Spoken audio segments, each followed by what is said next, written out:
One of the greatest Wolverines of all time says JJ McCarthy will be the greatest Michigan quarterback of all time before it's all said and done. Welcome to the Voice of College Football, breaking down the game we all love each and every day with best discussion, debate, and analysis based on engagement and participation. We appreciate you being here. Let's get right to it. At this week's weekly news conference, Jim Harbaugh said that JJ McCarthy, before it's all said and done, will be the greatest Michigan quarterback of all time. And the Wolverines have produced, arguably, outside of Purdue, the best line of quarterbacks in its history than any other team in the Big Ten. What Harbaugh said today about JJ McCarthy is that he's super tough.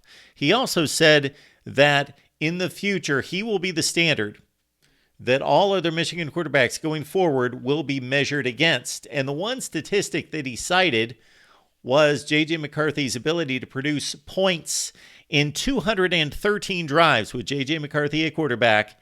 Michigan has scored 96 touchdowns and 34 field goals, scoring on 130 of 213 drives. And Jim Harbaugh said, isn't that what it's all about? The quarterback is responsible for scoring points, and JJ McCarthy is doing that better than anyone.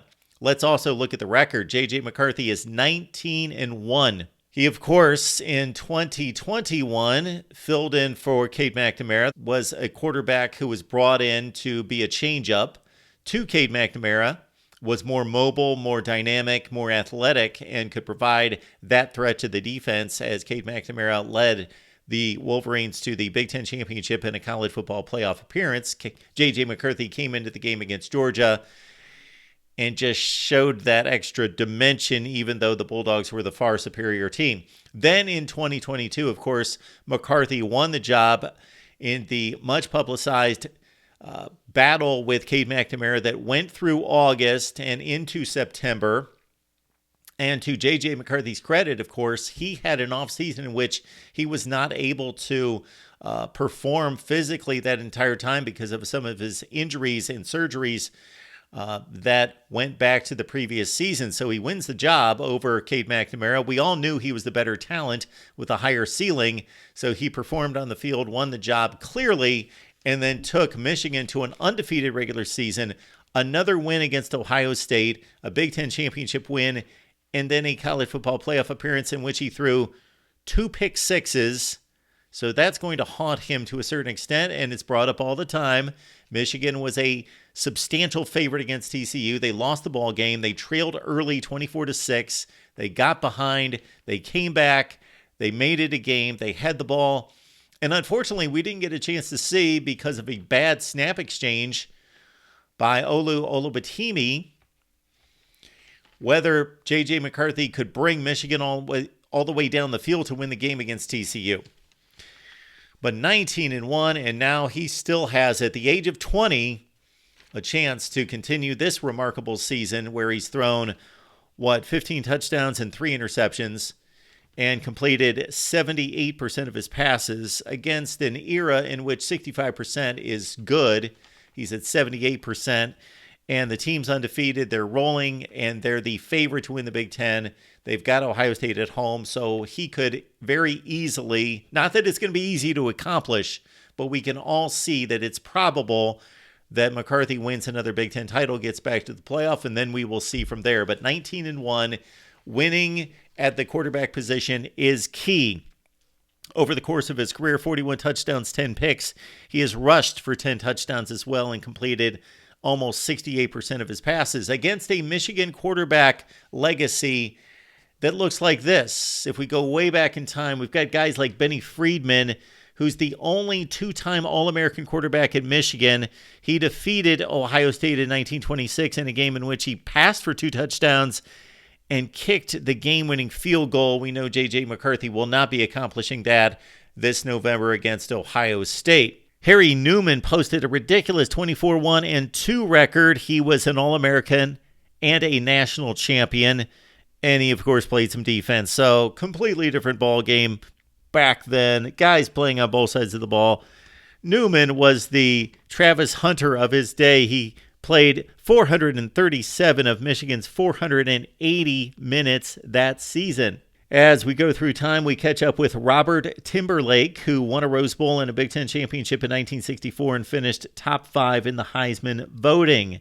Dennis Franklin's, of course, a Michigan quarterback who won a ton of games, had a ridiculous winning percentage at 32-1, but played in an era in which if you did not win the Big Ten championship, you did not go to a bowl game, and therefore Dennis Franklin, unfortunately, this is a travesty, never played in a bowl game. And of course, that controversial 1973 vote by Big Ten athletic directors sent Ohio State to the Rose Bowl. Otherwise, Franklin lost his only 2 games to the Buckeyes with also a tie mixed in. But Dennis Franklin had a fine career at Michigan. And now we start to see some statistics being compiled, although nothing close to what we see today. 34 total touchdowns. Franklin completed 52% of his passes. Rick Leach is the first Michigan quarterback I remember. 4-year starter, 75, 6, 7, and 8. Took his team to 3 Big Ten championships, 3 Rose Bowls. They lost them all. However, Leach had a remarkable run at Michigan, which included 82 total touchdowns, over 6,300 yards, and Rick Leach went 30-6 with 3 top 10 finishes. There was a quarterback from Michigan, I can't come up with his name, in the mid-'80s. He guaranteed a win against Ohio State. You would think I'd be able to come up with it. His name was not Namath. But in 1986, yes, Jim Harbaugh guaranteed the win against Ohio State. And due to Matt France of Ohio State missing a field goal, Harbaugh pulled through on his guarantee. That Michigan team lost the Rose Bowl. Harbaugh finished in the top 5 in the Heisman voting. His 1985 team, though not winning the Big Ten title because of a 12-10 loss in a 1-2 matchup against Iowa, that was the team that finished number 2 in the country at 10-1-1, Bo's highest-ranked team ever. Jim Harbaugh had quite the statistical run for that day and time in the mid-'80s. He was the first Michigan quarterback to throw for 300 yards. He was an All-American. He finished 3rd in the Heisman, 31 passing TDs and 9 rushing touchdowns.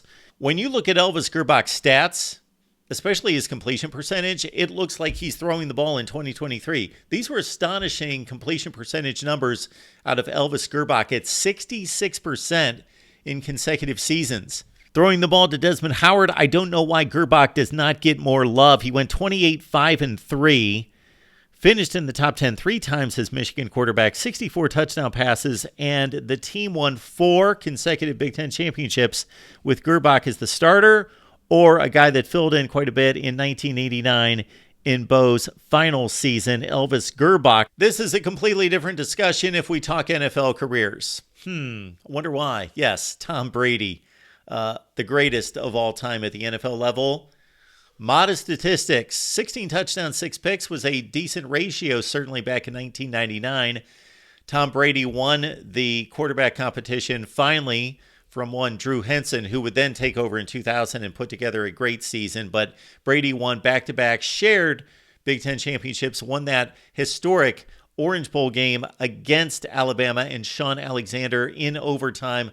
Tom Brady had a nice run at Michigan, and then it would get a little bit better from there at the next level. The 2 Michigan quarterbacks that succeeded Drew Henson had great statistical runs, but then this is moving into the Jim Tressel era in which Ohio State would win the game consistently, and these Michigan quarterbacks had a black mark on their record because of not winning the big game, not getting to championship play. Although, of course, the first one here, John Navarre was able to accomplish that in 2003. Navarre went to the Rose Bowl after the Wolverines defeated the Buckeyes in a highly ranked matchup, had 9,000 yards, 70 touchdowns, 30 picks, a 28-10 record. And then right after him, Chad Henne, as a freshman, led Michigan to a Big Ten championship Rose Bowl appearance against Texas. They lost that game in the waning seconds. Of course, had a big 2006 season in which they almost went to the BCS championship game, finished 11-2 after a Rose Bowl loss that season. Henne went 35-15, broke all of John Navarre's records that had been set across the board, including 87 touchdown passes and almost 10,000 yards passing.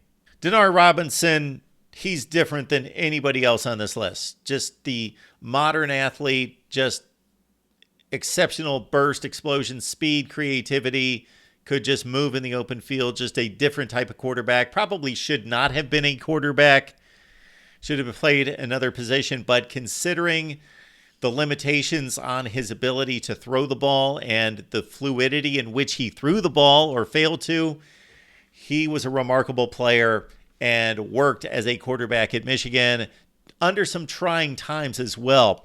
Of course, the 2011 Michigan team went 11-2 and won the Sugar Bowl. That was the high point. Otherwise, Denard was part of a uneven stretch of Michigan football that he caught just the end of Rich Rod's reign and then on into Brady Hoke.